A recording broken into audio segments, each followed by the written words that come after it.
Okay, hello everybody, my name is Nick Dutch. I'm just doing a very quick little video today about the subjects of radionics as opposed to magic and essentially what I've been looking at. Remember, I'm just some guy on the internet who happens to have the wonders of a microphone, a computer, and some either cheap or free software. And so I really want to encourage you to basically not listen to a single word I say apart from, just think about, just think for yourself like an intelligent, well-adjusted person that you are, okay? And don't jump to any conclusions, and slow down and just do a bit of thinking, okay? I'm just a person, you're just a person, and that's basically all there is to it. Now, the whole thing about magic and radionics is that they are two sides of the same coin. The subject is pretty much the same in terms of an attempt to create a change in the outer world.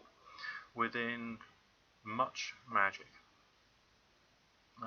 the principle is to create change in terms of coincidences and positivity in your life, or to manipulate some of the things around and about you in your life so that you start to get things that you either need or want. It's also used to give some kind of healing. But I think that there are problems with some of the thoughts or some of the attitudes within the magical world, which separates it from radionics as a practice. And I think this is an intellectual problem, which is what I want to try and focus on at the moment. So as my little slideshow here says, similar understandings of what causes effects in the world. Information being sent energetically for the purposes of doing stuff. And yes, of course, the whole universe is connected, we're all interconnected and so on and so forth. And that the energetic world or spiritual world, that's just a term. Okay, some people say energetic, some people say spiritual. It pretty much means the same sort of thing, but have an effect upon the material world. One of the thoughts within radionics is a whole pyramid of manifestation, with the bottom level being the material world, and above that you've got all the other various different levels, such as the level of the aromatherapy oils, the level of the crystals, the level of spiritual healing energy and planetary forces, and so on and so forth. And they all inhabit different levels, and then people just try to work it out as to which one, where all these things fit in. And one of those various different levels is radionics, namely magic, because that's not everything. That's just one thing. It's the proto-physical forces being expressed in a supernatural or energetic function. Okay, but as my little slideshow here says, it's the focus on the individual's will or intention as being a force that makes things work in the world. From a linguistic standpoint, the magical environment always uses the word will, doesn't it? I will this, I will that. It's a bit intense, really, isn't it? But the word intent, as in I intend for this to happen, I intend this to work for you, I intend, it's a more loving use of language. And I think that you could probably be a bit more precise in terms of how you describe the eventualities you're trying to create, using the idea of intent or intention as opposed to will. So I think that just a change in the use of words can soften and possibly improve what you're doing theoretically. Okay, now let's go to what is the difference? Within the magical world, it's predominantly dominated by a specific culture, a whole culture of it, which is fortified by, of course, B movies. Let's be honest, Sci-Fi Channel, Horror Channel, all that kind of shit. Okay. Within radionics, it's all about analyze.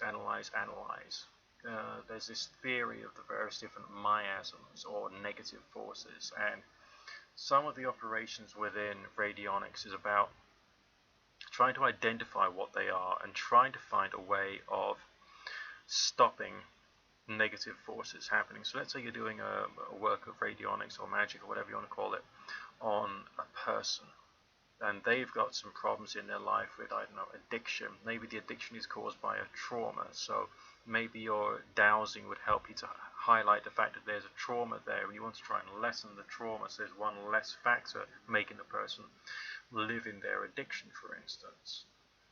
That wouldn't cure the whole problem, but it would help to reduce one of the many factors. If a person's life is like a whopping great, infinitely long graphic equalizer, and all the various different little settings, little controls on it, are different forces, then the end result of all the forces being adjusted in a certain way will be their life being the way it is now.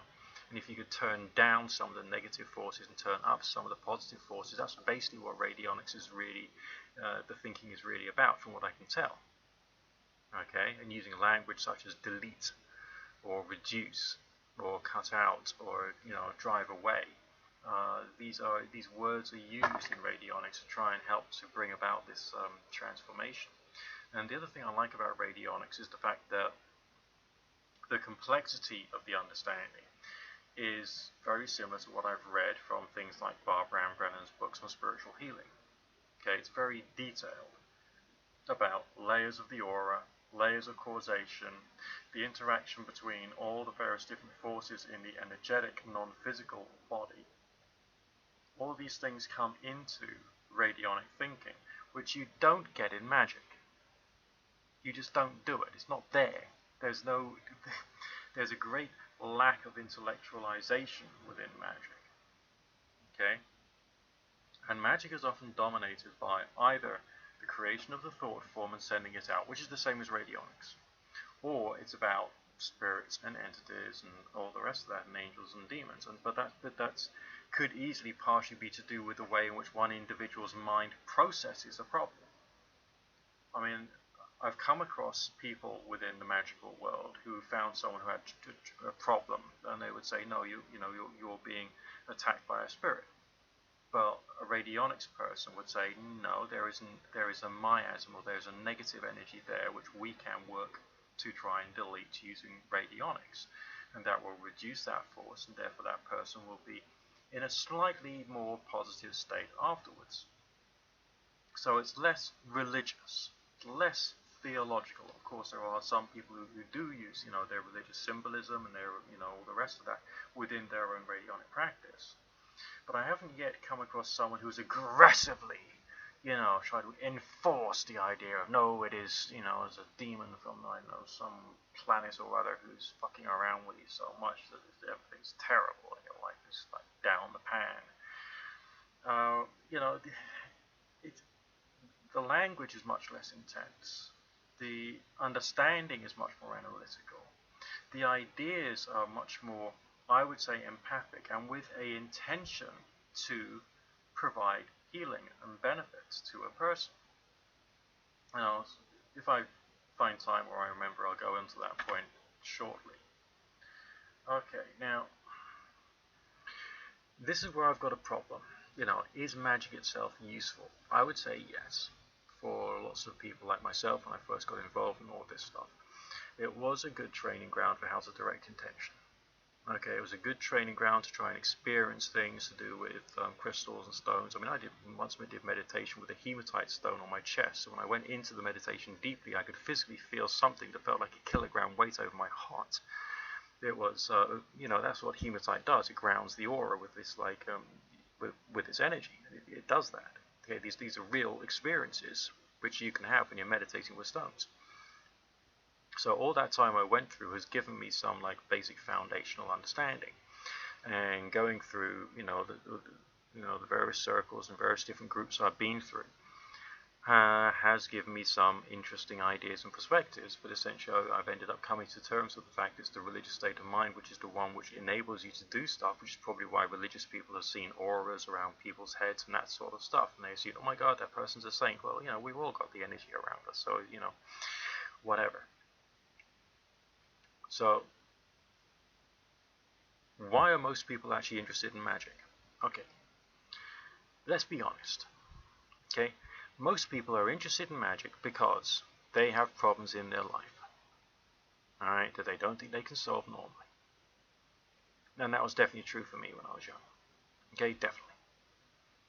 But I went down a different track. I decided to try and understand this stuff so I could use it for my benefit, namely for my health, predominantly. And despite the fact I told various people in the magical world, look, I'm a chronic fatigue sufferer, to which I would have thought they would have responded with, okay, you're a chronic fatigue sufferer, I now know why you're involved in all this stuff, I'm going to do something to make you better. And I didn't get any of that shit from anyone. But, well, one guy tried something on me, and that was it.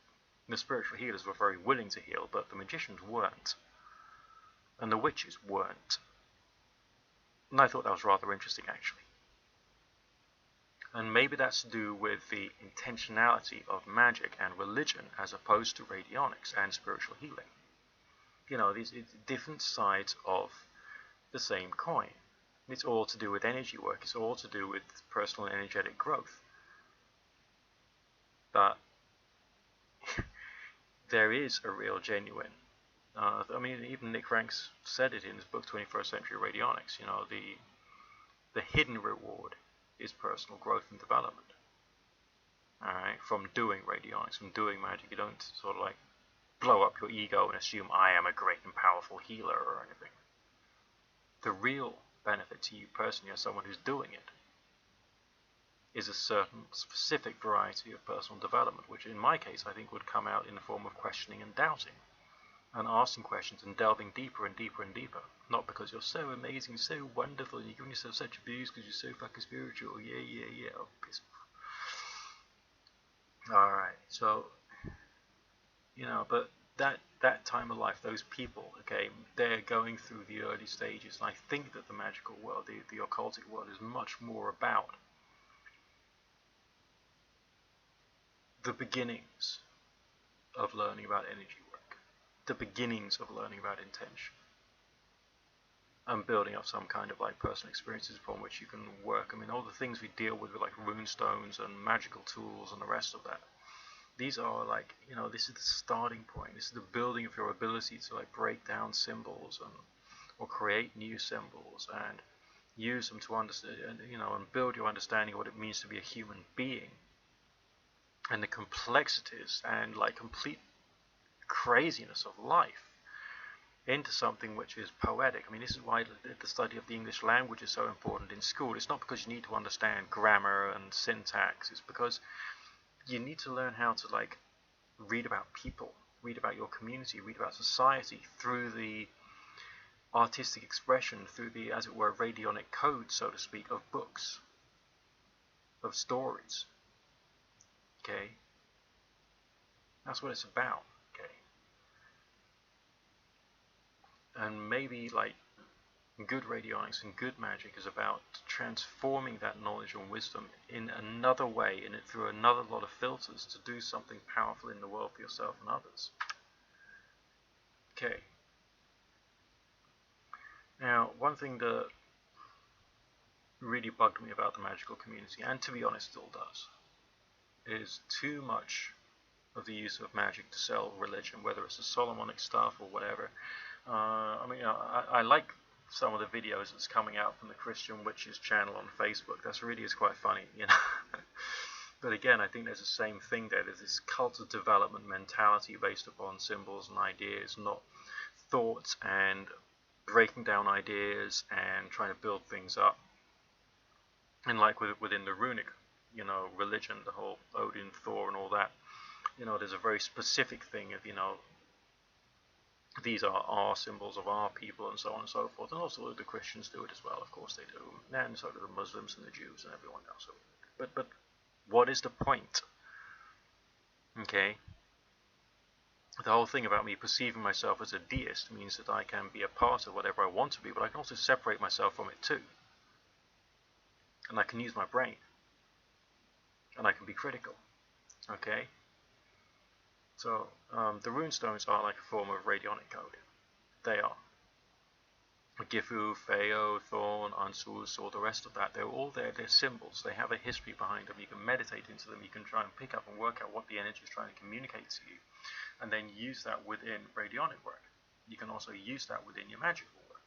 Okay? But when you're a part of a culture which is using a particular symbol system, that's it.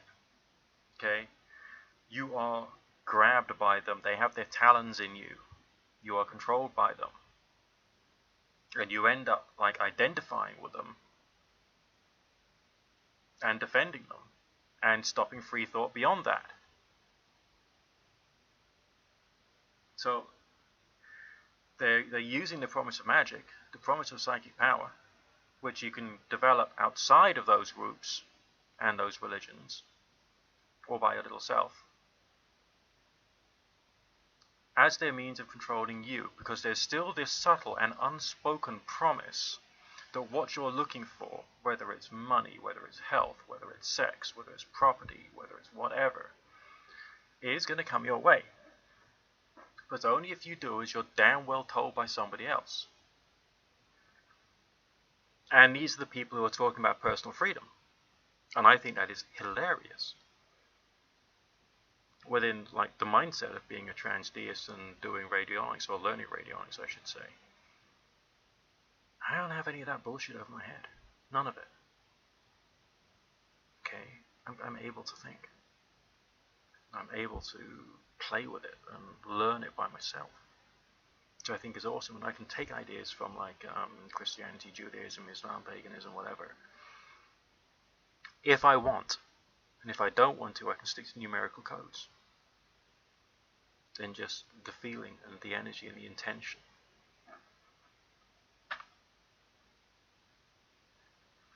Okay, so what's right with radionics from my point of view? Okay, taking into account it's still the same thing as essentially magic and witchcraft, but it's kind of like, you know, slightly more legitimized.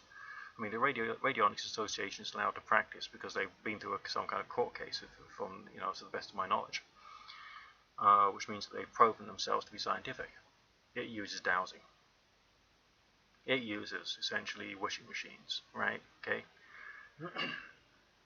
But it's been through a court case and it's therefore allowed to practice, which is weird, but it's also beautiful. Okay, there's a form of witchcraft out there which is legal and accessible and does pretty much everything that most people involved in occultism actually want. You know, it provides you with the energy work, it provides you with divination, it provides you with all this stuff. Okay, it provides you with manifestation, attempts to change the outer world. And it gives you that space to be able to think and to build up and understand things, as well as doing things like energetic remedy creation using the right tools and techniques. Okay? Can you see why I'm interested in this as a point of view and as a starting point and like an attitude towards dealing with all this stuff, as opposed to, you know, selling my soul to Wicca or, you know, the truth of Odin, Vali, and Ve, or whatever. Okay, so I do go to church and I am a Christian. Okay, so what? That's basically the same as everything else. But one thing I like about Anglican Christian culture is that it doesn't matter what a lunatic you really are, as long as you don't let anybody know. Whereas within pagan culture and occult culture, everyone's always discussing what they believe so much. It's all about their identity and it's so important and you mustn't tread upon someone else's toes and blah, blah, blah. Within Anglican culture, everyone goes into a complete daydream when the sermon's on. I mean, and we're allowed to do it. Just don't let anyone know what you think. That's fine. And then you just end up like, because like that's how you survive. It's like just like being in a pub. Just like being in a pub. I mean, you don't discuss religion and politics in a pub, do you? You certainly don't discuss religion in a church. Okay, so I can still be what I am naturally. I just don't let anybody else know.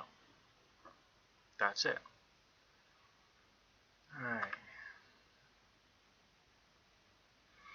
Okay, why is it so damn difficult? This is the thing, right? This is the thing which is going to really, really upset a lot of people who are involved in occultism and magic and witchcraft these days. There's more work involved in this stuff. Much more. I mean, you know, you stand at like an 18-year-old, you know, would-be occultist picking up a colour set from a New Age shop and then goes back home to do something weird. And just go back home to do something weird before they go to bed after watching some Buffy the Vampire Slayer or whatever the fuck it is, right? You know, it's just done on a whim, okay? These proper radionics practitioners, and I've chatted with a few on Facebook and all the rest of that. These people take days to do this stuff. They got to work out what's right, what's wrong. They get the pendulum out. They do lots and lots of dowsing, try and work out what's right and what's wrong in the various different areas of the aura and the energy field and any miasms that's affecting someone. Okay, they really go into it. And then they like go into real intellectual detail as to what particular symbols and ideas and the rest of that should be used to be turned into the thought form, which they then send out. Then they'll set up their machines, of course, and they'll set them running, which is then done for a long period of time, sometimes 36 hours. The machine is set going for 36 hours, and then of course they go on, carry on with their day. So we're talking about many days worth of work, many days worth of analysis, staying up late, getting the pendulum on the go, making sure their posture is right when they're dowsing, and using various different hemispherical charts so they can dowse properly and work out where the energy is, and also challenging themselves to make sure they actually know that they've got the accurate result. And then the generation of the radionic code numbers and working out how they should be putting that into the machine. And then the adding of other symbols and colors and planetary energies and all this other stuff in order to try and boost and focus the power, because what they're doing is they're describing it. Okay, I want to give you two quick experiences right now. One was a couple of years ago, and I was in this room. There was a meeting room, okay, and there was a lady beside me who was like coming out with all this like intense shit that had gone on with her over so many years. And she was crying and all the rest. And I'd had a hell of a lot of yerba mate on that day. And I don't know whether you know about yerba mate tea, but it's highly stimulating to the body, but it's also got other stuff in it which calms you down. So you don't feel the stimulation, but your body is basically glowing pretty much. And I just sat there and I meditated love and healing to her. And she thanked me afterwards. I didn't tell her I was doing it. She just thanked me because she felt it. Okay, now if you think that instead of just like spur of the moment sending love and healing and nice thoughts and warmth and it's going to be okay type energy, you could like spend hours and hours and days and days and days focusing down and down and down, narrowing down the energy, narrowing down the message you want to try and deliver. And then once you've got all your symbols and your codes and all the rest of it set, then and only then sending it out and sending your machine going for 36 hours or a week or whatever, sending that energy and information, there will probably be a bit of a chance of you getting a bit more power to it, a bit more specific power to it. And maybe the thing which is causing the issue, I don't know, maybe it's a pathogen, maybe it's an energy, maybe it's a whatever, will then be reduced. It's a question of narrowing it down, not just like, oh my god, I need to give that person a spiritual hug, it's a question of just narrowing it down. When I was a young man and like life was easier and my mind wasn't as complex as it is now, I'm a very analytical person, okay. I went to the pub, I was about 19 and I was playing with crystals, and I did this, wave the crystal over someone's beer, and I put, that same kind of thing, focusing an intention, but it was on the flavor and on the effect of whiskey into someone's beer. And they drank it, and they were complaining about the burning in their throat because of the whiskey. And they could taste it. My God, they could taste whiskey in their beer. And they all went round the pub. My God, this guy can turn beer into whiskey. I can't do that anymore. But what I was doing then was a very simple work of radionics. Now I'm more complex. I'm using more complex tools, if you get my drift, okay, to work out how to do the same thing for someone else's benefit in a different way. Okay. So what is used to like focus it down? Basically absolutely anything that's out there. I mean, if you're already watching this video, you're probably pretty much a fucking lunatic like me anyway. Okay, you got like planetary symbols, and you got like stars everywhere, and you got fucking, crystals and stones and everything. Use it. But also, go online and download some rate books and look at how many aromatherapy things and how many homeopathy things are out there, and how many gems and crystals and pathogens and parasites and all that stuff is out there, encoded in numbers. Now, by themselves, those numbers aren't going to do anything, but they act like a chaos magic sigil, which you can use to then send out. After all your preparation, which will take days and days and days and days and days to narrow it down properly, with all the other things you're adding into it, and all the information about miasms you're deleting, and negative forces you're reducing, and positive forces you want to increase, and you then send that out. Okay, and it becomes part of the experience and the method of like getting that message across. Does that make sense? So, go online and search for radionic rate books and download them, all the ones you can find, and study them and learn them and like find out about them. Take time over it. This won't, you won't be able to get your perspective on this stuff overnight. I'm still learning about this stuff, okay? Relax, just take it easy, one step at a time. Okay, now, since I discovered radionics as a subject, I've been mainly playing around with energetic stuff. But I have had a few freaky coincidences happen as a result of manifestation attempts, okay? So it's, I'm doing stuff, I'm having fun with it, I'm learning about it. I'm not doing anything big or major at the moment, but I am using it alongside my spooky 2 equipment just to see what I can do for myself. It's a process of learning, and I'm not going to cure myself of any diseases this way at this time. Maybe in like 10 years' time I'll be in a position to do that stuff. I don't know. Who knows? But at the moment it's playing with energy. And I'm certainly not going to turn around to you and say that I'm going to be perfectly healthy for the rest of my life. That would be rubbish. Okay? But it's just like, playing with energy, working it out, learning it, and seeing what I can do with it. Okay? Because it's all about, remedy making in the form of, homeopathic pill use. I've played with those before. I'm going to do the same sort of thing with distilled water, both for drinking as well as spraying into the air to bring the energy into the air. And that, just stuff like that. And also just like sending to people and using things like DNA to be able to do it with. And that's where it overlaps with more traditional witchcraft, and you take like hair follicles and fingernail clippings and use that as the witness sample because it's got the DNA in it. The DNA can carry the intention, and then that will then have an effect upon the person. That's the understanding, okay, because it's connected, this like, spooky action at a distance stuff, it's interesting, more questions than answers, but the more I'm looking into this, the more I'm getting closer to working out what is really going on here. And the fact that something is really going on here, and I was right all the time, when everyone says, no, we've got to stop getting involved in all that magical stuff, it's all weird. Well, actually, yeah, it is weird. But the only thing that makes you sick and mental is the problems in the magical and witchcraft cultures. And religious cultures. And all the cult cultures. And separating yourself from that is healthy to the mind and body, in my humble opinion. So, I'm just going to leave you there right now, because I've given you enough to think about, and I hope you've enjoyed it. And this is like where I'm at right now, and, disagree with me if you want, you're free to, but this is my opinion, at this present point in time. Look after yourself, don't go crazy, stay cool, and I'll speak to you again soon.